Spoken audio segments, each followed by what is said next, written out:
এই ছোট্ট ভিডিওতে আমরা দেখব উদ্ভিদ বিজ্ঞান প্রথম অধ্যায় কোষ ও এর গঠন এর ইনফরমেশন টেস্টগুলো। মানবদেহের আয়তনের দিক থেকে সবচেয়ে ছোট কোষ শুক্রাণু, তবে ক্ষুদ্রতম কোষ অনুচক্রিকা। নিউক্লিয়াস প্রোটোপ্লাজমের অংশ, সাইটোপ্লাজমের নয়, মনে রাখতে হবে।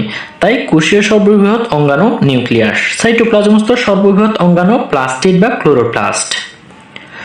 মাইটোকন্ড্রিয়া হচ্ছে শক্তি উৎপাদনের অঙ্গাণু, আর ক্লোরোপ্লাস্ট হচ্ছে কি শক্তি রূপান্তরের অঙ্গাণু।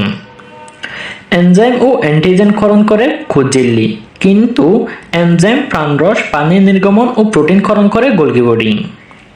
শুক্রাণুর অ্যাক্রোজোম তৈরি করে গোলগি বডি, তবে শুক্রাণু ডিম্বাণু তৈরি করে মাইটোকন্ড্রিয়া। আবার শুক্রাণুর লেজ গঠন করে সেন্ট্রিওল। কোষের অভ্যন্তরে পিএইচ ও পানির চাপ রক্ষা করে কোষগহ্বর।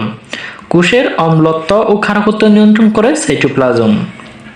মাকতন্ত্র গঠন করে ক্রোমোজোমের প্রান্তে গমনের সহায়তা করে সেন্ট্রিওল। কোষ বিভাজনের সময় ক্রোমোজোমের বিপরীত মুহূর্তে চলতে সাহায্য করে মাইক্রোটিউবিউলস বা অনুনালিকা। সিলিয়া এবং প্লাজেলা সৃষ্টি করে সেন্ট্রিওল। প্লাজেলা সিলিয়ার বিচলনের সহায়তা করে microtubules. Cisternae plus vesicle plus tubule, এগুলো হচ্ছে লিখে এন্ডোপ্লাজমিক রেটিকুলামের অংশ, এবং সিস্টার্নি, বেসিকল এবং বেকিউল হচ্ছে লিখে গোলগি বডির অংশ।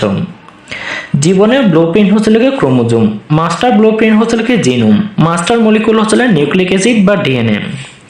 পরিণত উদ্ভিদ কোষে প্লাস্টিড থাকে 25 থেকে 60টি, এবং ক্লোরোপ্লাস্টের সংখ্যা হচ্ছে লিখে 10 থেকে 40টি।